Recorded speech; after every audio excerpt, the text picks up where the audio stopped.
구독자와 함께 성장하는 몸에 좋은 부동산입니다. 이번 시간에는 법정지상권이 문제가 되는 상가주택 경매를 알아보도록 하겠습니다.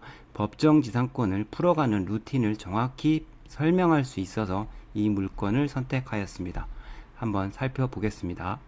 사건 번호는 2019 타경의 61231입니다.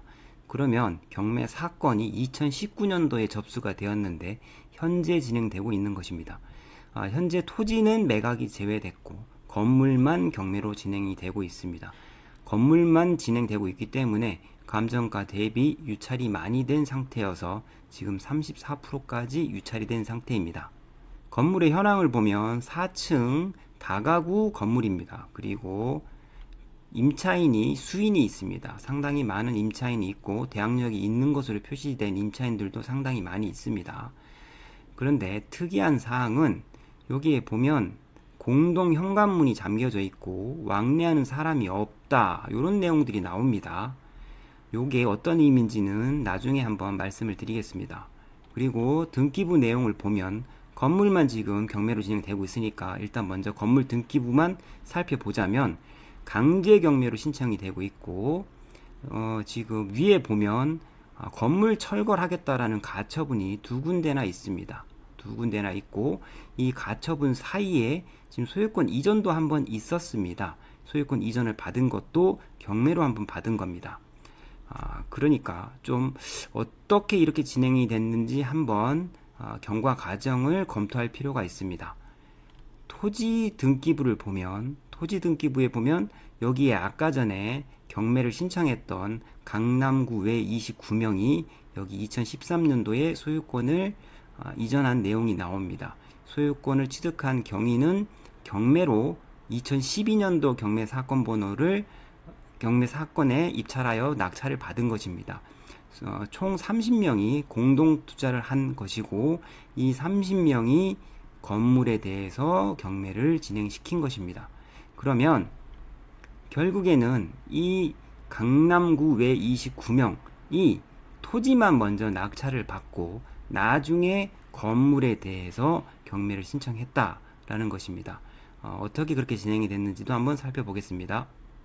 토지 경매를 거꾸로 찾아가면 여기 2012년도 사건에 지금 위에 공사 중인 건물이 보입니다.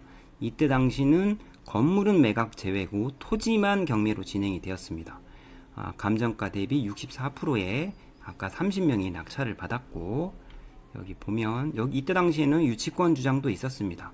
근데 중요한 것은 지금 토지만 진행됐기 때문에 법정지상권이 인정되는지 마는지 여부를 확인할 필요가 있습니다.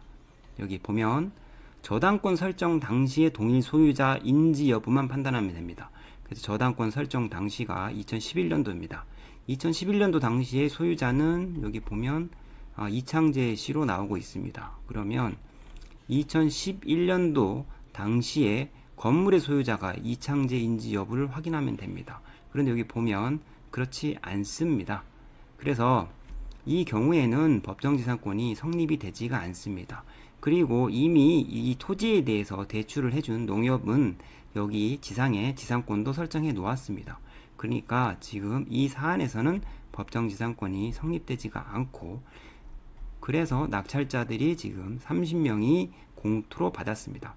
이렇게 공동투자로 받는 이유는 이런 물건은 낙찰을 받고 대출이 안 나오기 때문에 공동투자로 소액투자가 여러 명이 같이 입찰을 한 것입니다. 토지와 건물이 따로 경매로 진행이 되는 경우에는 법정지상권이 성립하는지 여부를 먼저 따져야 합니다. 그런데 통상적으로 법정지상권이 성립하는 경우는 상당히 드뭅니다. 따라서 토지와 건물이 경매로 진행이 될 때에는 토지에 입찰을 하여야 하는 것이지 건물을 입찰하는 것은 상당히 위험합니다. 왜냐하면 토지를 낙찰을 받은 사람은 토지를 낙찰받음과 동시에 건물 철거 소송을 진행하게 되고 건물 철거가 된다는 것을 건물 등기부에 가처분해 놓습니다.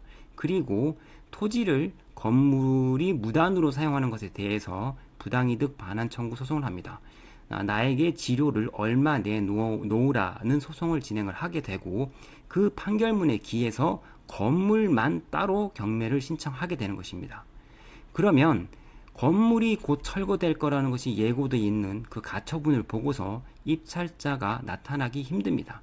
그러면 결국에는 토지주가 낙찰받는 구조로 갑니다. 이런 구조로 가기 때문에 토지도 싸게 낙찰을 받고 건물도 싸게 낙찰을 받는 것입니다. 다만 이 과정이 시간이 상당히 걸리는 것인데, 이 지금 성남 물건은 건물 경매에서 약간 불이타가 있었습니다. 한번 살펴보겠습니다. 건물에 대한 경매가 이전에도 진행이 된 바 있습니다. 2014년 경매 사건으로 진행이 되었고, 경매 신청 채권자는 아까 그 30명이 신청을 하였습니다.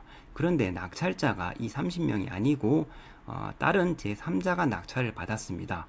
그 제3자는 여기 보면 임차인 중 한 명이 지금 낙찰 받은 것으로 보입니다. 그러니까 토지를 낙찰 받은 자가 아니고 제3자가 낙찰을 받았는데, 이 제3자가 토지주와 합의가 되지 않았기 때문에 다시 지금 경매로 진행이 되고 있는 것입니다. 토지 소유자가 건물 철거 가처분해 두었음에도 불구하고 그 건물만에 대한 경매에서 제3자가 낙찰을 받았습니다. 그런데 이 제3자와 합의가 되지 않았기 때문에 다시 이 제3자를 상대로 지금 30명이 경매를 다시 신청한 것이고, 경매를 신청하기 전에 또다시 가처분을 다시 해 놓았습니다. 건물을 철거하겠다. 이것은 어찌 보면 제3자, 또 다른 제3자가 입찰에 들어오지 말라라는 의미입니다. 그런데 여기 건물에 임차인들이 있습니다. 임차인들이 있고, 임차인은 지금 대항력이 있는 것으로 표시가 되고 있는데, 그럼 이 임차인들은 어떻게 해결을 했는지가 궁금합니다. 근데 초반에 말씀을 드렸습니다. 여기 공동 현관문이 잠겨져 있고 왕래하는 사람이 없다라는 표시가 되어 있습니다. 이게 왜 그런 것인가 하면 판례를 보면 이해가 됩니다. 쟁점은 대항력 있는 임차인이 토지주에게 대항할 수 있는가라는 점입니다. 여기에 대한 판례가 있습니다. 한번 보겠습니다. 토지 소유자가 건물 소유자에 대하여 그 건물의 철거 및 대지의 인도를 청구할 수 있는 상황에서 건물 소유자가 아닌 사람이 건물을 점유하는 경우에 토지주가 건물 점유자에게 퇴거 청구할 수 있는지 할 수 있다. 적극이니까 할 수 있다는 얘기입니다. 그리고 이것은 여기 보면 건물의 대항력은 기본적으로 건물에 관한 것이지 토지를 목적으로 하는 것은 아니다. 그러니까 이것으로 인해서 토지의 소유권을 제약할 수는 없다. 따라서 토지에 있는 건물에 대하여 대항력이 있는 임차인이 존재한다 하더라도 이를 토지 소유자에게 대항할 수 있는 토지 사용권이라고 할 수 없다. 그러니까 이것을 근거로 토지주, 토지를 낙찰받은 사람은 임차인들에 대해서 퇴거 청구를 했고 그 집행이 다 완료가 됐기 때문에 지금 아까 전에 문이 잠겨 있고 사람의 왕래가 없다라는 현황 조사가 있는 것입니다. 이것이 법정지상권의 루틴입니다. 정리하면 2013년도에 토지를 낙찰을 받았고 건물 소유자를 상대로 건물 철거 소송과 건물 철거 가처분을 해놓은 상태에서 건물에 대해서 경매를 신청한 것입니다. 그리고 건물에 입주하고 있는 임차인들을 상대로는 퇴거 청구를 하고 지금 건물만 경매로 진행되고 있는 상황입니다. 그러니까 시간적으로 봐도 지금 2014년도에 낙찰을 받았으니까 2013년도에 낙찰을 받았으니까 횟수로 거의 지금 10년에 가까이 되고 있습니다. 수익률 여부는 여러분들이 한번 계산해 보시기 바랍니다. 감사합니다.